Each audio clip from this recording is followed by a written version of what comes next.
میرا یہ کوشچن ہے کہ جب ہمارے امام ابو حنیفہ، امام مالک، امام شافعی، امام احمد بن حنبل سب اس بات پر متفق ہیں اور سارے بڑے بڑے علماء اور اماموں کا یہ اجماع ہے کہ غیر شادی شدہ جب زنا کرے گا تو اس کو جو ہے 100 کوڑے مارے جائیں گے اور شادی شدہ کو سنسار کیا جائے گا، تو یہ کیسے ان سارے علماء اور اماموں کی رائے کو ریجیکٹ کر رہے ہیں جبکہ یہ پوری اجماع ہے، یہ متفقہ اجماع ہے؟ ٹھیک، جی غامدی صاحب، چاروں ائمہ ابھی یہ بات بہت تفصیل کے ساتھ ہوئی ہے کہ اسلامی شریعت اور اسلامی قانون کیا چیز ہے. وہ اللہ کے رسول کے حکم کا نام ہے. ہمارے ائمہ ہم سب کے لیے قابل احترام ہے. انہوں نے اسلامی قانون کی تعبیر تشریح کی ہے. اس تعبیر اور تشریح میں اگر کوئی غلطی ہوگی تو اسے دور ہونا چاہیے. یہ تو اللہ اور اللہ کے پیغمبروں کے بعد دوسرے لوگوں کو بھی پیغمبر کا درجہ دینا ہے. وہ انسان تھے، انہوں نے ہماری بڑی خدمت کی ہے اور ہمارے قانون کے بارے میں بہت سی اعلیٰ درجے کی تصنیفات پیچھے چھوڑی ہیں، بہت اعلیٰ علمی کام چھوڑا ہے. اس سے ہمیں استفادہ کرنا چاہیے. لیکن یہ بات کہ وہ غلطی نہیں کر سکتے تھے، یہ میری سمجھ میں نہیں آتی. میں نے اس کے اوپر جو تنقیدیں کی ہیں وہ چھپی ہوئی موجود ہیں، آپ اس کو پڑھیے اور یہ دیکھیے کہ ان تنقیدوں میں کوئی وزن ہے یا نہیں ہے. امام ابو حنیفہ، امام مالک، امام شافعی، امام احمد بن حنبل سب ہمارے ائمہ ہیں، لیکن یہ سب کے سب انسان ہیں. ان میں سے پیغمبر کوئی بھی نہیں تھا. اگر کسی معاملے میں یہ اتفاق کر کے بھی ایک انٹرپریشن پیش کرتے ہیں تو ہمیں دیکھنا ہوگا کہ وہ قرآن و سنت کے دلائل پر مبنی ہے یا نہیں ہے. اس میں کوئی غلطی تو نہیں ہو گئی. انسانی سطح پر غلطیاں ہو سکتی ہیں. یہی اصل میں وہ رویہ ہے جس رویے نے اس دور میں بھی اسلام کو دنیا کے سامنے پیش کرنے کے راستے میں رکاوٹیں پیدا کرتی ہیں. جب آپ اصول بیان کرتے ہیں تو آپ کہتے ہیں کہ قرآن کا نام اسلام ہے، محمد الرسول اللہ کی بات کا نام اسلام ہے. اس کے بعد یہ آگے کی چیزیں کہاں سے آ جاتی ہیں؟ اس کو ادب کی نگاہ سے دیکھیں گے، اس کا مطالعہ کریں گے، ان کے دلائل کا جائزہ لیں گے. بات معقول ہوگی قبول کریں گے، معقول نہیں ہوگی تو نہیں قبول کریں گے. اور یہی ہمارے ایمان کا تقاضا ہے کہ اگر معقول نہ ہو تو اللہ اور اللہ کے پیغمبر کی بات کو مانا جائے گا. کسی کی انٹرپریشن کو یہ حیثیت نہیں دی جا سکتی. تو گویا جو ہمارے چاروں ائمہ ہیں ان کی فقہی تعبیر سے اختلاف کیا جا سکتا ہے. جی چاروں ائمہ کیا 12,000 ائمہ ان کی تعبیر سے بھی اختلاف کیا جا سکتا ہے. وہ سب کے سب انسان ہیں. جس کی بات سے اختلاف نہیں کیا جا سکتا وہ اللہ ہے اور اللہ کا پیغمبر ہے. خود امام مالک نے یہ بات کہہ دی تھی اسی زمانے میں کہ صرف نبی صلی اللہ علیہ وسلم کی قبر کی طرف اشارہ کرتے ہوئے صرف یہ وہ ہستی ہے جو اس قبر میں مدفون ہے جس سے اختلاف نہیں ہو سکتا، باقی ہر انسان سے اختلاف کیا جائے گا. اور ہمارے یہ ائمہ تو خود یہ کہتے تھے کہ ہماری بات کو قرآن مجید کی روشنی میں دیکھو، سنت کی روشنی میں دیکھو، عقل عام کی روشنی میں دیکھو. اگر قرآن و سنت کے موافق ہو تو قبول کرو، اگر ایسا نہ ہو تو اس کو دیوار پر دے مارو. یہ خود امام ابو حنیفہ کا قول ہے. یہی ہماری وہ بدقسمتی ہے جو اخلاقی انحطاط اور سیاسی زوال کے زمانے میں ہمارے اندر در آئی ہے کہ ہم اب ان چیزوں کو بھی دین بنا کے بیٹھ گئے ہیں. یہ انسانی کام ہے. میں نے آپ کو اشارہ کیا تھا کہ علامہ اقبال نے جو سوال اٹھایا تو وہ یہی سوال تھا کہ ہم اب ایک مملکت بنانے جا رہے ہیں، اس مملکت میں ہم کو شریعت نافذ کرنی ہے. شریعت کی فقہی تعبیر کے اوپر کوئی 1000 سال گزر چکے ہیں.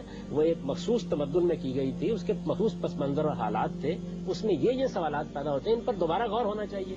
ہم نے ان کی کتاب اٹھا کے ایک طرف رکھی، علامہ اقبال کا دن مانے کا اہتمام کر لیا. اس کام کو کرنے کے لیے تیار نہیں ہے. ایک طرف کہتے ہیں اجتہاد کا دروازہ کھولنا چاہیے، کوئی کھولے تو یہ حال ہوتا ہے. ٹھیک. اچھا، جو 100 کوڑے فلاں سے اختلاف کیوں کرتے ہو، فلاں سے اختلاف کیوں کرتے ہو؟ اختلاف صرف اللہ اور اللہ کے پیغمبر سے نہیں کیا جا سکتا، باقی ہر شخص سے اختلاف ہوگا اور دلائل کی بنیاد پر کیا جائے گا. اور اگر ان کی بات معقول ہے تو آپ ان کی دلیل پیش کیجیے.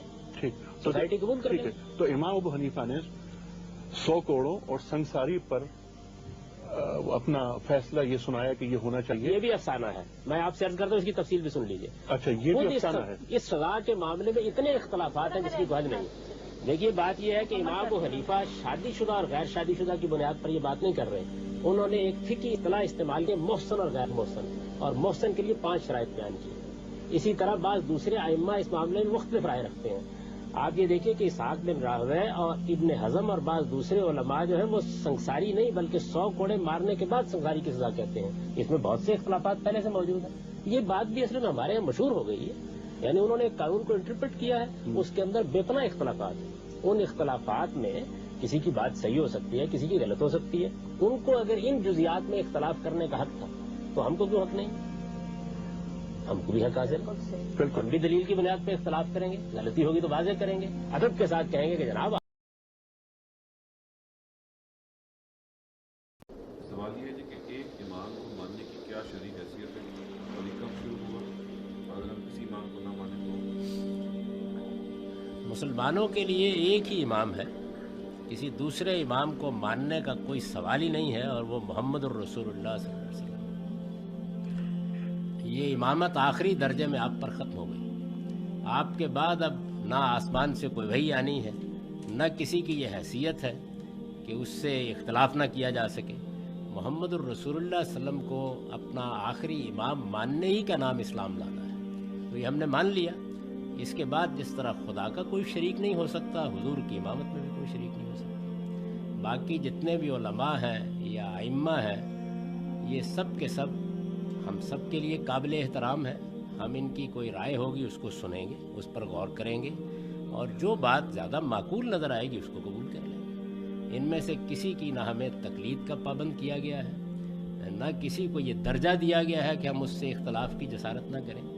ان سب کو ہمارا امام ہو کے رہنا ہے، یعنی سب کے سب علماء، خواہ وہ امام شافعی ہیں یا امام احمد بن حنبل ہیں یا امام غزالی ہیں یا شاہ ولی اللہ ہیں، کوئی بڑے سے بڑا ماضی کا عالم ہو، آج کا عالم ہو، وہ سب کے سب اصل میں اپنی تحقیق پیش کر رہے ہیں، اور انسانی تحقیق میں غلطی بھی ہوتی ہے۔ تو ہر عالم کو دوسرے لوگوں کو یہ کہنا چاہیے جن سے وہ مخاطب ہوتا ہے کہ میری بات بھی سن لو اور دوسروں کی بات بھی سنو، اور اس کے بعد اپنی عقل کو استعمال کر کے جو زیادہ مدلل چیز ہے، جو زیادہ صحیح بات تم کو نظر آتی ہے، اس پر عمل کرو، اس لیے کہ تم اپنے ہی فیصلے کے لیے خدا کے ہاں جواب دے دو۔ تو کسی ایک امام یعنی رسول اللہ کے بعد کسی ایک امام یا کسی ایک عالم کے ساتھ اپنے آپ کو اس طرح وابستہ کر لینا کہ اس کی بات صحیح ہو یا غلط ہر حال میں مانی جائے گی، یہ میرے نزدیک حرمت کے درجے کی چیز ہے، اس کی کوئی گنجائش نہیں ہے۔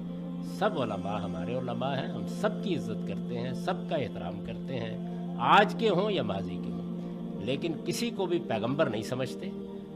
ہر ایک کی بات پر غور کریں گے، جو بات سمجھ میں آئے گی قبول کر لیں گے، جو سمجھ میں نہیں آئے گی معذرت کر کے اپنی رائے پر عمل کریں گے۔ جی ایک سوال